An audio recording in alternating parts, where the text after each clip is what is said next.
केंद्र सरकारने यंदा हर घर तिरंगा हे अभियान 15 ऑगस्टला हाती घेतलंय। त्याच वेळी राज्यातील विद्यार्थ्यांना अद्याप गणवेशच मिळालेले नाहीयेत। यंदा राज्य सरकारने गणवेशाबाबत नवे धोरण स्वीकारलंय आणि त्याचा फटका बसून हजारो विद्यार्थ्यांना शाळेत गणवेशाशिवाय झेंडावंदन करावं लागलंय। नव्या धोरणानुसार शालेय स्तरावरील गणवेश खरेदी पद्धत मोडीत काढून राज्य स्तरावर एकच गणवेश लागू करण्याचा निर्णय शालेय शिक्षण मंत्र्यांनी घेतलाय।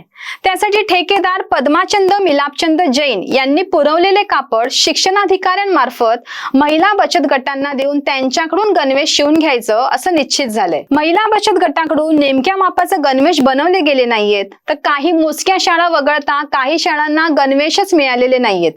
त्यामुळे ग्रामीण भागात विशेषतः जळगाव, लातूर, नगर, सोलापूर आणि पुणे, रायगड सारख्या जिल्ह्यात गणवेश पोहोचलेले नाहीयेत। जिथे पोहोचलेत त्याचा दर्जा, रंग आणि आकार यामुळे नव्या गणवेश धोरणाचा फज्जाच उडालाय।